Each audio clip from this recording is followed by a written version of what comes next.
Halo, assalamualaikum. Balik lagi di channelnya Evi. Kali ini Evi akan bahas tentang fungsi perencanaan dan pengambilan keputusan. Nah, kali ini di manajemen perencanaan dan pengambilan keputusan, kita akan membahas beberapa poin penting, mulai dari apa itu fungsi perencanaan, terus bagaimana alat-alat pengambilan keputusan, dan yang lain-lainnya. Nah, sebelumnya saya mohon teman-teman untuk subscribe, terus komen juga di bawahnya, pakai nama dari kelas mana dan kelompok berapa. Lanjut, tujuan dari pembelajaran di bab 4 ini atau fungsi perencanaan dan pengambilan keputusan yaitu mengetahui konsep dasar mengenai perencanaan dalam manajemen organisasi. Yang kedua, mengetahui jenis-jenis perencanaan dan bagaimana perencanaan dilaksanakan. Yang ketiga, mengetahui alat-alat bantu manajemen dalam kegiatan perencanaan. Dan yang keempat, mengetahui cara-cara penyelesaian masalah dan pengambilan keputusan. Nah, kali ini saya akan bahas dulu pengertian dari perencanaan menurut Robin dan Coulter, di mana perencanaan atau sebuah planning merupakan proses yang dimulai dari penetapan tujuan organisasi, menentukan strategi untuk penetapan tujuan organisasi secara menyeluruh, serta merumuskan sistem perencanaan yang menyeluruh untuk mengintegrasikan dan mengkoordinasikan seluruh pekerjaan organisasi hingga tercapai tujuan dari organisasi itu sendiri. Jadi, intinya itu adalah proses penetapan tujuan organisasi, menentukan strategi, merumuskan sistemnya bagaimana, dan yang terakhir, mengkoordinasikan untuk mencapai tujuan organisasi. Nah, selanjutnya, dalam pengertian perencanaan ini, ada beberapa sisi yang harus dibahas, di mana sisi tersebut ada dari sisi proses. Terus perencanaan dari sisi proses ini tuh merupakan fungsi di mana proses dasar dilakukan untuk memilih tujuan dan menentukan bagaimana tujuan tersebut akan dicapai. Nah, yang kedua, kita lihat dari sisi fungsi manajemen, di mana perencanaan dari sisi fungsi manajemen itu merupakan pimpinan yang menggunakan pengaruh atas wewenangnya untuk menentukan atau merubah tujuan dan kegiatan organisasi. Jadi, di sini itu fungsi manajemen. Ketika top manajemen mempunyai kekuasaan dan mempunyai hak untuk mengatur atau merubah, maka disitulah fungsi perencanaan bekerja. Selanjutnya ada perencanaan dari sisi pengambilan keputusan. Nah, perencanaan dari sisi pengambilan keputusan ini merupakan pengambilan keputusan untuk jangka waktu yang sangat panjang, atau bisa dikatakan apa yang akan kita lakukan, bagaimana melakukannya, bila mana siapa yang mengerjakannya, terus di mana melakukannya, terus keputusan yang diambil dalam bentuk tertentu di mana keputusan yang diambil belum tentu sesuai hingga implementasi perencanaan tersebut dibuktikan kemudian hari. Jadi, pengambilan keputusan ini pun tidak serta-merta saat itu langsung diputuskan, karena dalam pengambilan keputusan pun ada beberapa hal yang harus dipikirkan. Nah, dalam fungsi perencanaan, kita harus menggunakan 5W1H, di mana kita akan memahami bagaimana perencanaan itu terjadi, baik atau tidaknya akan terjawab melalui 6 pertanyaan ini, yaitu what, why, where, when, who, how. Jadi teman-teman, kalau teman-teman mulai merencanakan sesuatu, maka kunci inilah yang harus digunakan oleh teman-teman. Lanjut. Nah, dalam fungsi dan atau manfaat perencanaan terdapat 4 fungsi perencanaan, di mana perencanaan berfungsi sebagai pengarah organisasi.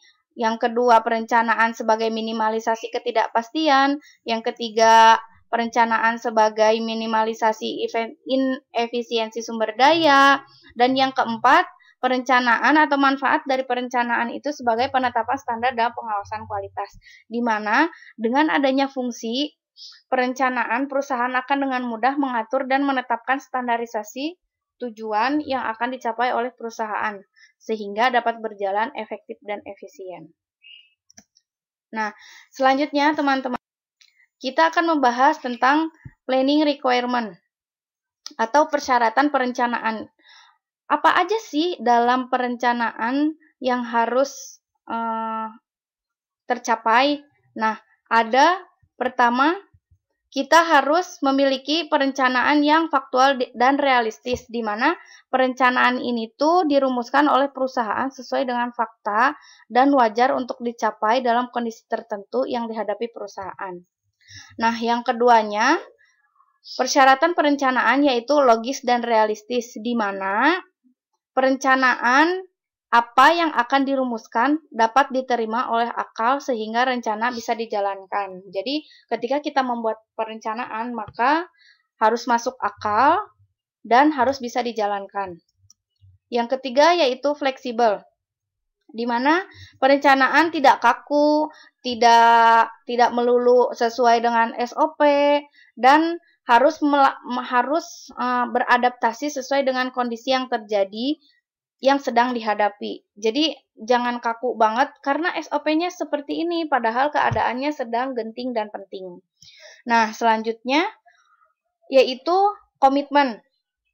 Di mana komitmen ini tuh perencanaan yang harus melahirkan komitmen terhadap seluruh anggota organisasi untuk mencapai tujuan yang sudah digariskan. Jadi kita berkomitmen di mana ketika perencanaan ini sudah dibuat, maka kita berkomitmen akan melakukan perencanaan ini dengan baik dan benar, sesuai dengan arahan dari pimpinan. Nah, terakhir, dalam persyaratan requirement adalah komprehensif, di mana komprehensif ini tuh perencanaannya harus menyeluruh dan mengakomodasikan aspek-aspek yang terkait langsung maupun tidak langsung, dengan bagian yang harus dijalankan. Juga, jangan lupa mempertimbangkan koordinasi dan integrasi dengan bagian lain dalam perusahaan. Jadi, ketika perencanaan sudah dibuat, nah, semua orang yang ada di dalam perusahaan harus ikut terlibat di dalamnya. Misal perencanaan pengadaan karyawan, maka karyawan apa di bidang apa yang akan kita rekrut. Misalkan di bidang marketing, maka kita akan berhubungan dengan marketing, kita akan berhubungan dengan keuangan, kita akan berhubungan dengan produksi atau operasional, dan kita akan berhubungan langsung dengan bagian marketing dan manajemen SDM-nya sendiri. Lanjut ke peran dan tujuan. Peran dan tujuan serta rencana, di mana peran ini tuh peran dan tujuan itu merupakan hal yang sangat penting di dalam sebuah perusahaan. Nah, pembahasan yang pertama yaitu tujuan, yang pada dasarnya adalah hasil akhir yang diharapkan dapat diraih atau dicapai oleh individu, kelompok, atau seluruh organisasi. Jadi kita jelas, misalkan untuk diri sendiri misalkan tujuan kita adalah bagi yang sedang kuliah, saya ingin IPK-nya 4, misalkan nanti di akhir, dan lulusnya 3,5 tahun, maka tujuan kita itu sehingga kita harus merencanakan apa saja yang harus kita lakukan. Nah, misal, contoh lain, untuk sebuah perusahaan, maka target atau tujuan apa yang ingin dicapai, misal meningkatkan income atau omset 100% dari tahun sebelumnya. Masuk ke peran rencana. Rencana atau plan itu merupakan segala bentuk konsep dan dokumentasi yang menggambarkan bagaimana tujuan akan dicapai dan bagaimana sumber daya perusahaan akan dialokasikan. Penjadwalan dari proses pencapaian tujuan hingga segala hal yang terkait dengan pencapaian tujuan. Jadi, Intinya perencanaan itu atau rencana adalah konsep. Jadi tadi kita udah punya tujuan, nah konsepnya seperti apa untuk mencapai tujuan tersebut. Misal, yang pengen IPK-nya gede, dicontohkan dengan belajarnya yang rajin, udah punya jadwal belajar dari jam sekian sampai jam sekian di luar jadwal perkuliahan. Terus membaca buku sehari berapa buku. Terus komunikasi dengan dosen dan teman-teman untuk memperkaya wawasan. Sehingga tujuan nanti di akhir untuk lulus 3,5 tahun dengan IPK 4 misalkan, itu akan tercapai. Nah, adapun jenis-jenis tujuan dibedakan menjadi 3 bagian, yaitu tujuan berdasarkan jumlah, ada tujuan berdasarkan kejelasan, dan ada tujuan berdasarkan keluasaan waktu. Kita akan bahas tujuan berdasarkan jumlah. Kita akan bahas berdasarkan jumlah ada 2 macam, yaitu tujuan tunggal dan tujuan yang banyak. Tujuan tunggal ya misalkan satu tujuan aja, ya tujuan kita lulus untuk mendapat prestasi yang baik misalkan. Nah, tujuan yang banyaknya apa? Selain kita lulus, kita ingin punya networking yang luas. Kita ingin punya wawasan yang lebih banyak selain dari wawasan yang diberikan oleh dosen di perkuliahan. Nah, selanjutnya ada berdasarkan kejelasan, di mana terbagi menjadi 2, yaitu tujuan yang dinyatakan dan tujuan yang aktual atau nyata. Maksud dari tujuan yang dinyatakan yaitu contohnya untuk meningkatkan kepuasan pelanggan. Maka ya kita tujuannya untuk memuaskan pelanggan nih, apa aja yang harus direncanakan. Misal produknya dibikin bagus atau pelayanannya dibikin lebih optimal lagi. Setelah konsumen beli ada pelayanan lebih misalkan seperti itu. Nah, yang kedua ada tujuan yang aktual atau nyata. Contohnya itu misalkan meningkatkan insentif bagi karyawan yang berprestasi. Nah, ini tuh nyata. Misal kalau karyawan yang berprestasi maka akan dikasih hadiah. Kalau karyawan yang kurang berprestasi maka akan dikasih hukuman atau tantangan lebih dibandingkan karyawan yang lain. Dan yang terakhir ada tujuan berdasarkan keluasaan dan waktu pencapaian, di mana tujuan ini terbagi menjadi 3. Ada tujuan strategis, ada tujuan taktis, dan ada tujuan operasional.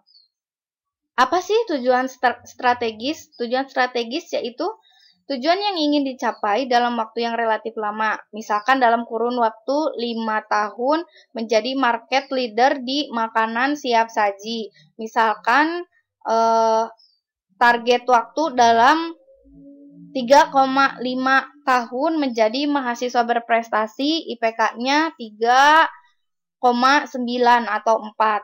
Nah, tujuan berdasarkan keluasaan waktu juga ada tujuan taktis, yaitu tujuan yang ingin dicapai dalam jangka waktu menengah, lebih singkat dari tujuan strategis, di mana contohnya misal, tadinya kita lulusnya 3,5 tahun. Ternyata kalau misalkan kita bikin lagi strategi yang baru, ternyata kita bisa loh selama 3 tahun dengan cara kita ngambil mata kuliah ke atas.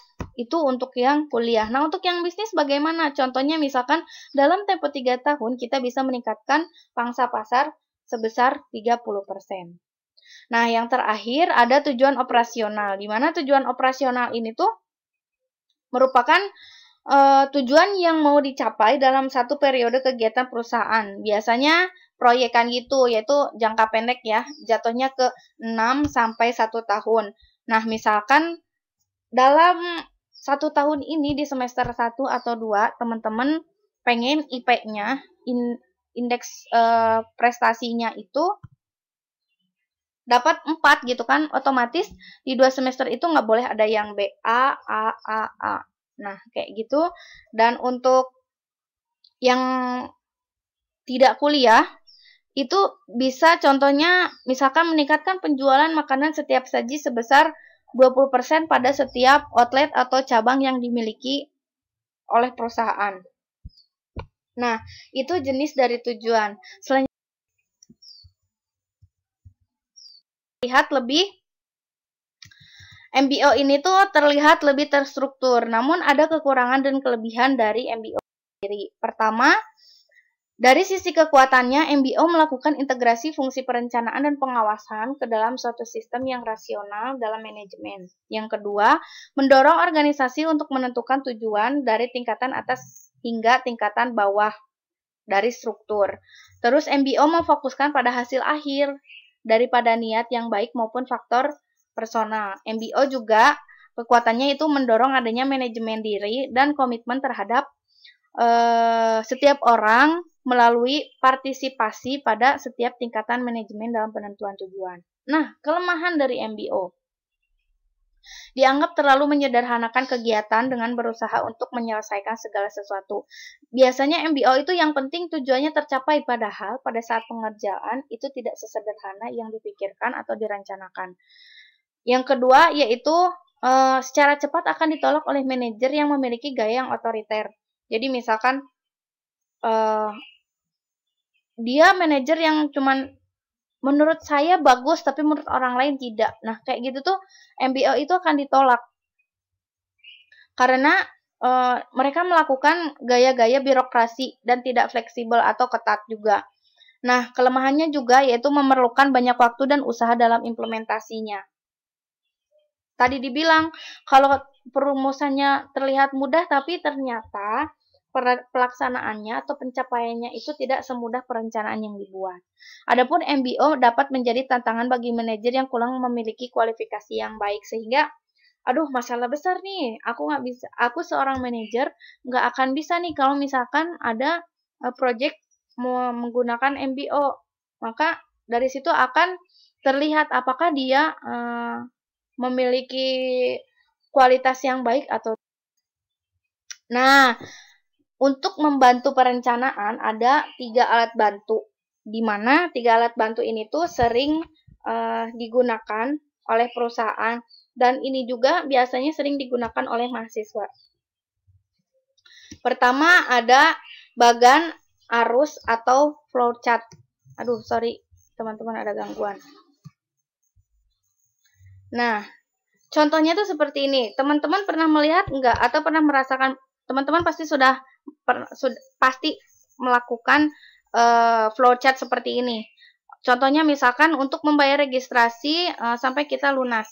Misalkan mulai kita berangkat ke ATM atau tidak. Ada 2 pilihan. Tidak berarti kita berhenti tidak akan menyelesaikan pembayaran. Kalau misalkan iya, kita akan pergi ke ATM terdekat misalkan. Nah, setelah di ATM terdekat, jadi enggak ya kita transfer misalkan. Nah, kalau misalkan tidak jadi, maka apakah kita akan meminjam atau tidak? Kalau ini mah buku ya, jadi bacaan buku. Kalau kita mah yang lainnya, contoh yang lainnya itu pembayaran. Nah, misalkan udah nyampe nih, ternyata di ATM-nya penuh, nggak jadi, otomatis nggak jadi juga di sini. Nah, kalau misalkan iya lanjut, maka kita akan mentransfer ke universitas, lalu kemudian kita akan menyelesaikan pembayaran atau kewajiban kita ke universitas. Lanjut, bagan atau Gantt chart. Nah, Gantt chart ini tuh kayak semacam planner gitu ya. Jadi kita tahu pekerjaannya apa, dituliskan, lalu dikerjakannya pada kapan, waktunya kapan. Nah, di sini, bagan yang diarsip menunjukkan waktu untuk pengerjaan. Jadi kita ada waktu, misalkan pembelian buku dikerjakan di bulan 1, minggu ke-1 dan minggu ke-2. Proses produksi di bulan ke-1 mulai minggu ke-2 sampai bulan ke-2 minggu ke-3. Ini tuh minggu ke-2 ya harusnya ini tuh. Pergudangan. Nah, dia mulai pergudangan di bulan pertama minggu ke-3 lalu sampai selesai. Kayak gitu, teman-teman. Nah, yang terakhir untuk bagan chart ini tuh sendiri teknik penjadwalan di mana secara grafis atas berbagai rencana kegiatan diperkenalkannya oleh Henry L. Gantt, makanya nama bagannya yaitu bagan Gantt kayak gitu. Nah, terakhir ada jaringan PET. PET network. PET network itu biasanya PERT itu singkatan dari Program Evaluation and Review Technique, di mana merupakan alat bantu perencanaan melalui penjadwalan dan penggambaran rencana kerja secara kronologis dan berkelanjutan bagi pekerja yang sifatnya tidak rutin atau berskala besar maupun kompleks. Biasanya sih contoh-contohnya itu kayak proyekan gitu, itu kan banyak. Nah, di sini juga ada contohnya. Proyek lanjut. Nah, dalam fungsi dan atau manfaat perencanaan terdapat 4 fungsi perencanaan, di mana perencanaan berfungsi sebagai pengarah organisasi, yang kedua perencanaan sebagai minimalisasi ketidakpastian, yang ketiga perencanaan sebagai minimalisasi inefisiensi sumber daya, dan yang keempat perencanaan atau manfaat dari perencanaan itu sebagai penetapan standar dalam pengawasan kualitas, di mana dengan adanya fungsi perencanaan, perusahaan akan dengan mudah mengatur dan menetapkan standarisasi tujuan yang akan dicapai oleh perusahaan, sehingga dapat berjalan efektif dan efisien. Nah, selanjutnya teman-teman,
ya teman-teman, dibagi 3.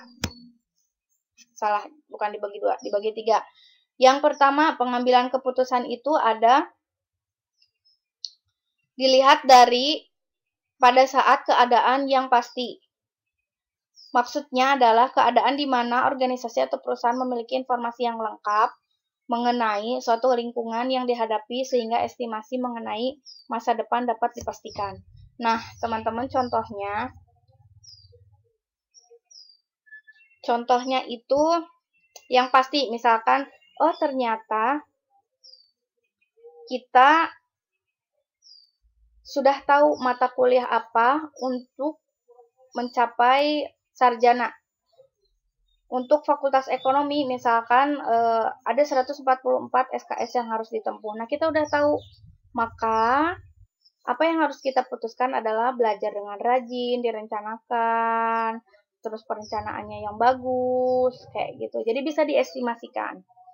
Nah, adapun pengambilan keputusan itu berdasarkan keadaan yang tidak pasti, di mana keadaan organisasi tidak memiliki informasi yang lengkap, sehingga pengambilan keputusan tidak tahu dengan pasti apa yang akan terjadi di masa depan. Dalam artian, di sini tuh tidak dapat diprediksi, teman-teman. Jadi, bagaimana ketika kita berada pada kondisi yang tidak pasti? Contoh nih, kayak wabah corona. Kapan sih selesainya? Kan kita nggak tahu pastinya kapan. Kayak gitu. Lalu, keputusan apa yang akan kita ambil? Contohnya, ya udah manut aja sama perintah dari pemerintah yang mana kita harus menggunakan masker, kehidupan bersih dan sehat, kayak gitu.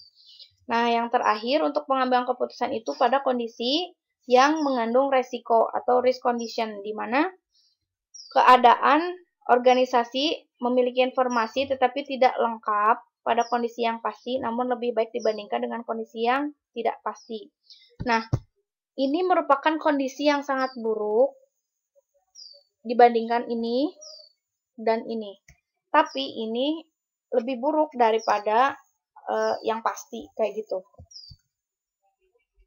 Nah, selanjutnya nih, proses pengambilan keputusan.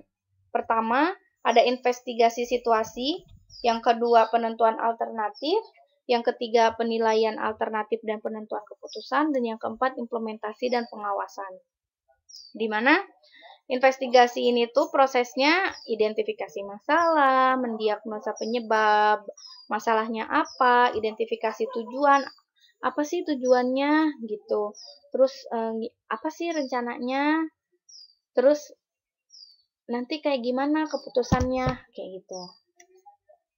Nah, yang kedua penentuan alternatif bisa dibaca ya teman-teman dari slide ini.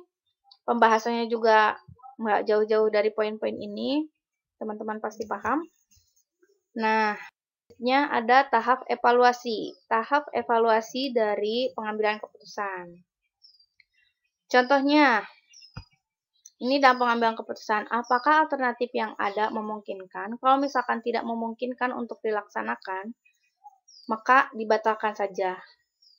Yang kedua, kalau misalkan memungkinkan, maka dilanjutkan. Lalu pertanyaan selanjutnya adalah, apakah alternatif yang sudah direncanakan di awal ini memuaskan? Kalau misalkan tidak, ya sudah jangan dilaksanakan. Kalau misalkan ya memberikan kepuasan, maka dilaksanakan alternatif yang memberikan kemungkinan hasil yang positif atau netral.